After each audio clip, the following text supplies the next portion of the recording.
Alright guys, this is the project at hand today. This is a 2010 BMW 3 Series. It's a 328xi. The starter's bad on this thing, and we're going to go ahead and replace it. This is going to be the same setup for 328 I or IXs, 325s, and 330s. This does not apply for a twin turbo model, but this will be 06 through I think 2012 or 11 body style, the E90. But let's go ahead and replace the starter. All right, to remove the cabin filter, there's going to be 8 millimeters, 2 on each side and then 2 in the center. This one doesn't have the center tab, it's broken, but just go ahead and remove them.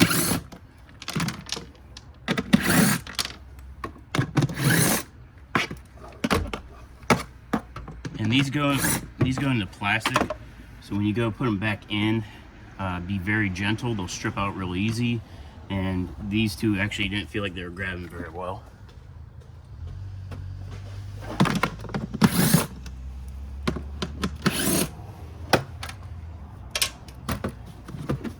And there's the cabin filter, so if you ever want to replace a cabin filter, there it is.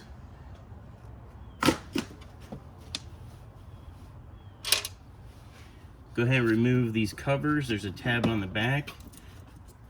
This is a quality air sensor. Go ahead and remove it. You just twist it and then it comes out. You don't have to disconnect it, and then pull it up. I wrap it around, get it out of the way. Pull this tab.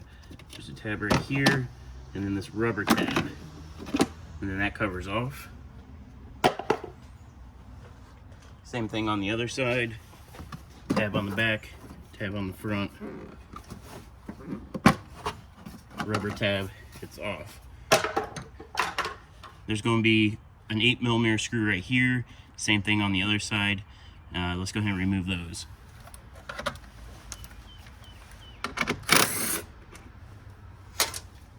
There should be a tab right here. This one is not connected, but it goes like that. Same thing on the other side, pull those down.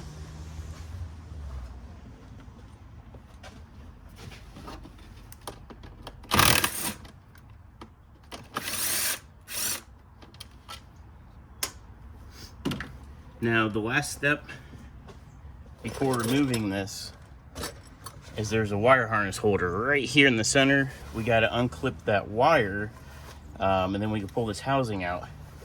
Normally this is up here.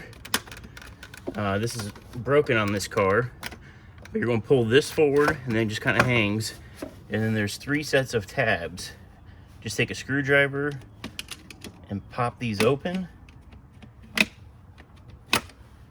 And then as we pull the housing forward, we're just going to pull this wire loom out.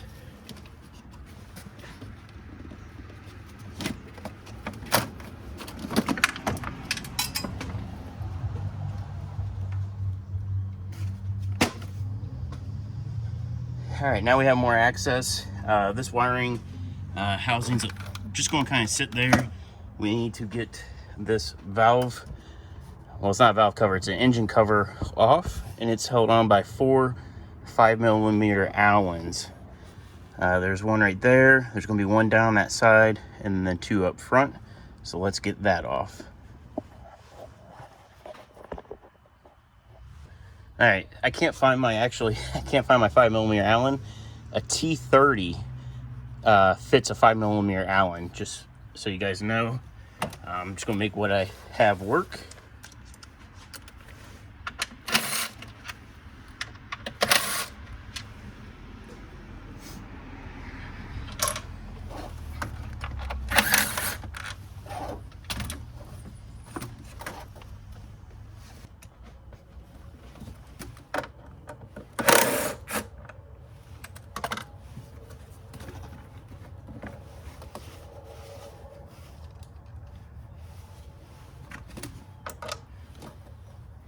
Pocket screwdriver with a magnet on it comes very, very handy to grab little screws and stuff.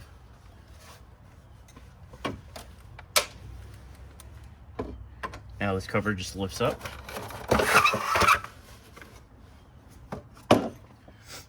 Now we have access to the intake manifold bolts. They're going to be 11 millimeters. It's a combination of bolts and nuts. We need to remove all the bolts and the nuts. And then I go ahead and take out the studs because that allows this manifold to kind of slide around and get it out of our way. But before we do that, we need to make room by getting this air box out and moving some of these other items out of our way. All right, to get this air box out, we're going to take this intake elbow or intake duct off. There's a screw here and a screw here. Normally these are Torx bits. On this car, someone's been in there and they're actually Phillips.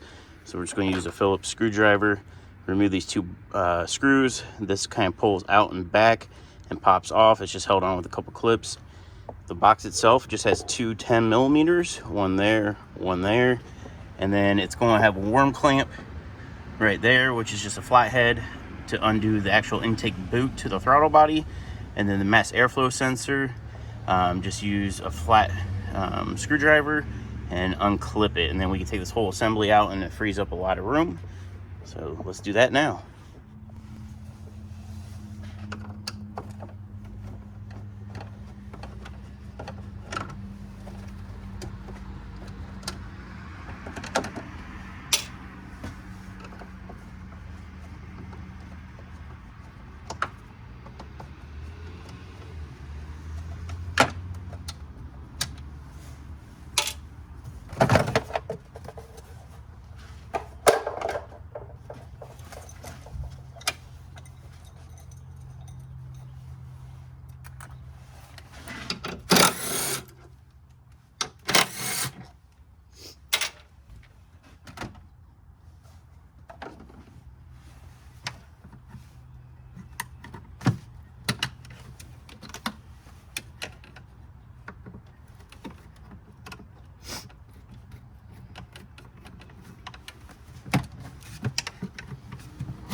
All right, now we gotta get the power steering reservoir out of our way, and it's two 10 millimeters. We're just gonna unbolt it.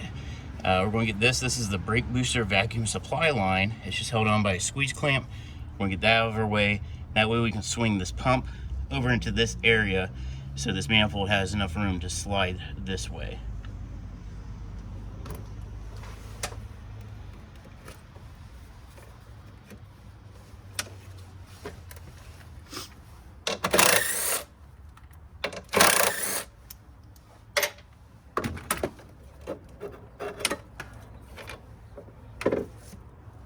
Okay, now the last thing we gotta really mess with over here on this side is this throttle boot. It needs to come off because it won't allow this manifold to slide. And I don't take it off the throttle body, there's one joint. I just take off the easier to access boot.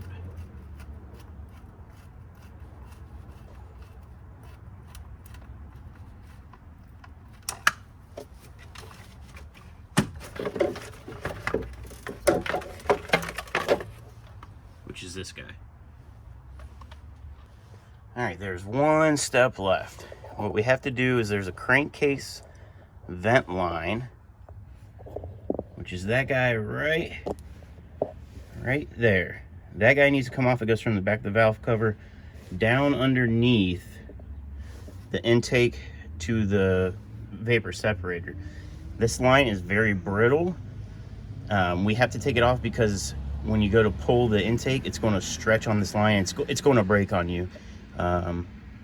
They always break, so be very gentle on doing this. It's just the same clip connector like as this guy. It's a squeeze one. You might have to use a screwdriver to pop the locking tabs on it, but we got to undo it from the back of the valve cover.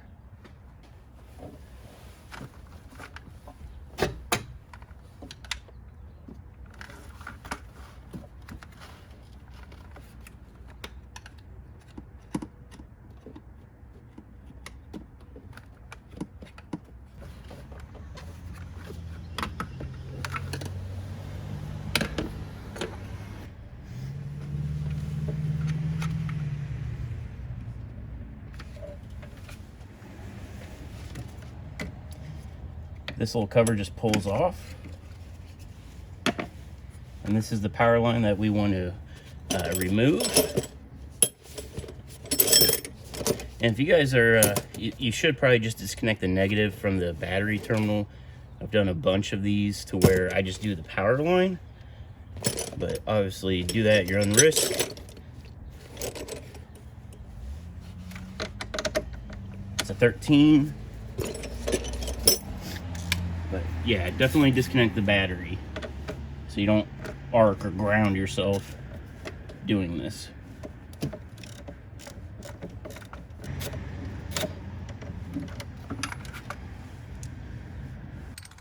All right, now we gotta go ahead and remove the intake manifold bolts. They are 11mm bolts and nuts. I'm going to go ahead and disconnect. This is an oil pressure switch. I'm going to disconnect it. You squeeze it in just to get it out of my way to get onto this first bolt. So it's very obvious. It's bolt, nut, nut, nut, nut, and then a couple bolts in the back. And we'll go ahead and get those undone.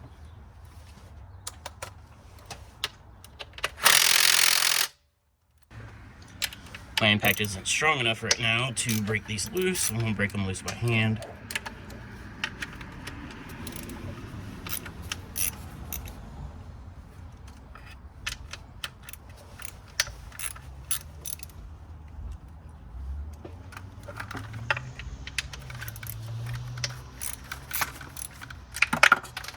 And that sucks. This is why you always have multiple sockets. I'll have to retrieve that socket after I pull this out, just to save time. I'm just going to use another socket to get this out.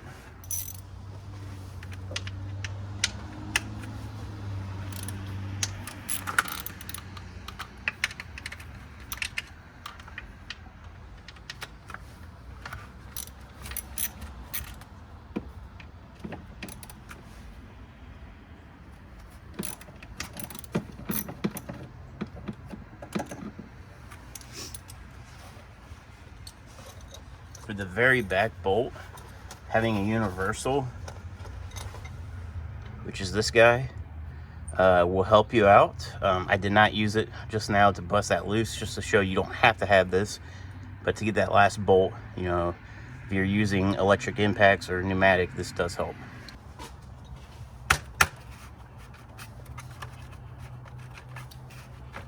Okay, it's freed up. So the next step is I'm going to remove the studs. And you will have to have kind of a special socket. It's a E-Torx or inverted Torx. And this is a E6.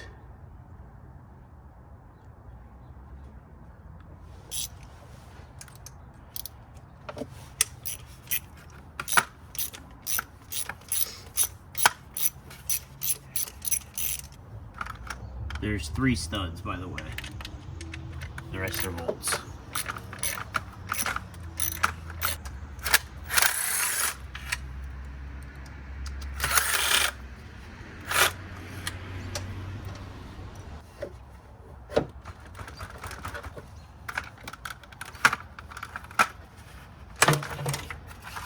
Shoes on there pretty good.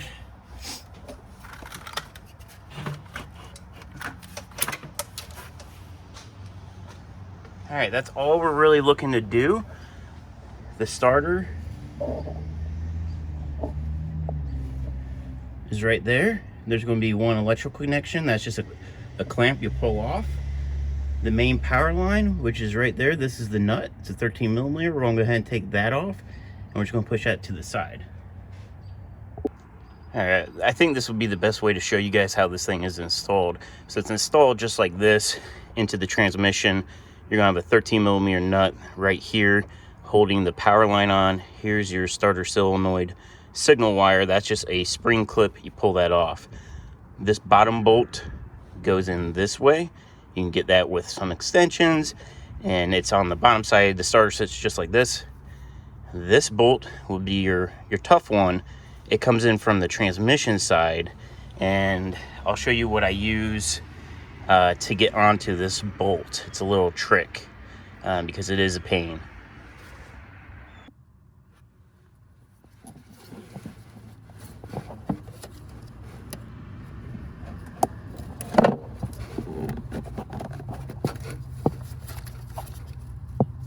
This is the 13.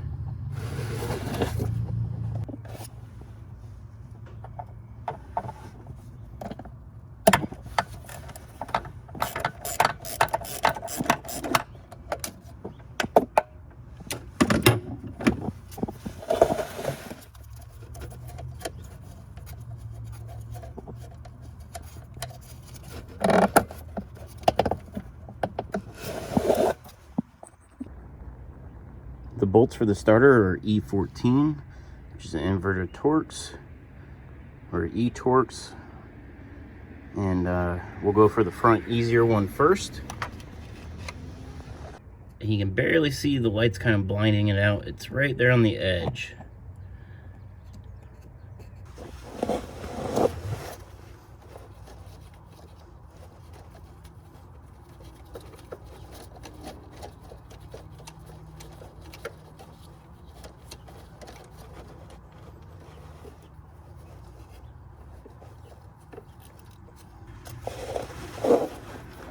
Right there is the back bolt. What we're going to do is we're going to reach down from the top. I probably won't be able to video this because my arm's going to be in the way. But that bolt comes in from the back side. But I'll show you the trick to get on it, because the bell housing the transmission is pretty close to the firewall. So it's really a pain to try to get a ratchet in there, but there is a trick. And like I said, the front one on the bottom side goes this way, and the back one is longer than this one, comes in from the back.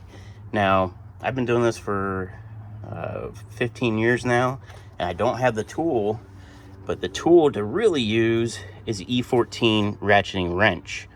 And you can basically drop it down like this and get on that bolt to get it out. But the trick is an 11mm 12 point fits these. Okay, so if you have a ratcheting one, that's the move. But if you don't have a ratcheting one, just a 12 point combination wrench will get onto this bolt and you can bust it loose. But I won't be able to show you this because it is a tight fit, but I'm going to use a 11mm ratcheting wrench to get this last bolt out that's on the top side. All right, I got that bolt out, and this thing was really in there. So as it sits in there, you get on it like that. I actually had to do what's called a double wrench. You take another wrench, you put it through like that.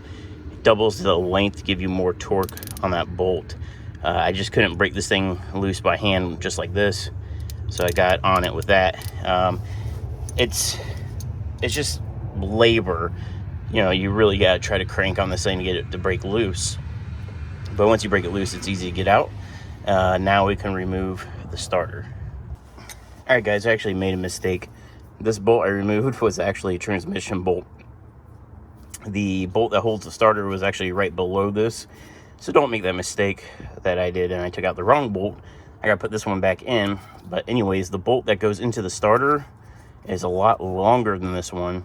And it's so long that you don't even have to take it all the way out. Just once you unthread it, it'll slide back, it'll hit the firewall. Just leave it there and then you'll be able to remove the starter.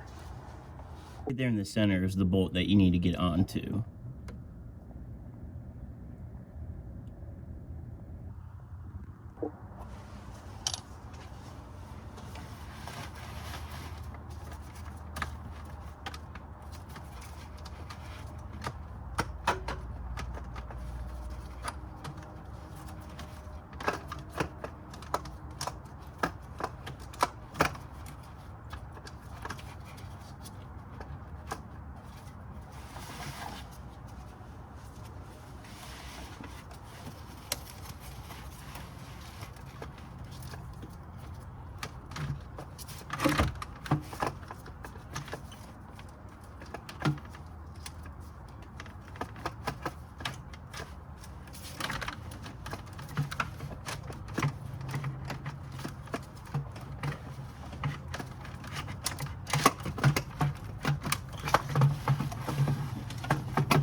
All right, when you guys go to remove the starter, this wire kind of gets in your way. This is for the knock sensor.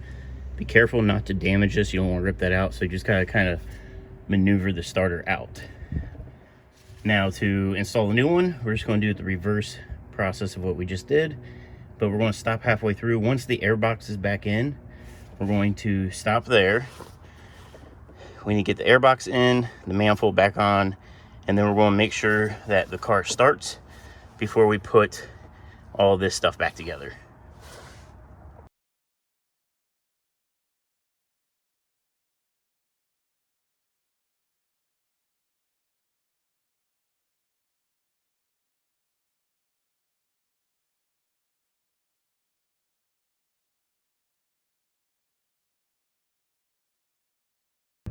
All right, guys, before we go too much further putting this back together, air box is in, MAF is hooked up, crankcase vent valve lines plugged back in. Let's get the oil pressure switch. We're going to go ahead and make sure it starts, just in case we forgot to plug something in. We don't want to put it all the way back together, then have to take it back apart. So this is the bare minimum. This thing needs to be back together to start, so let's see if it starts.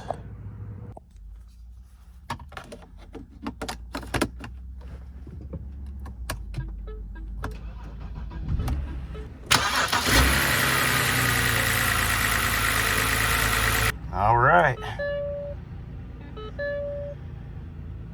Now this car was towed to me, so it's got a bunch of lights on.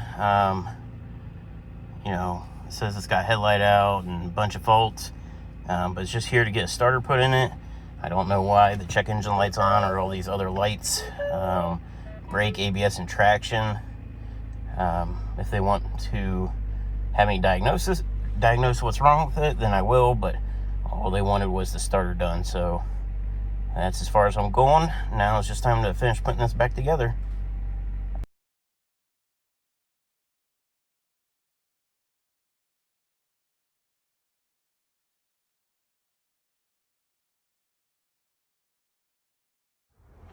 All right, this is fixed. Let's go do something else.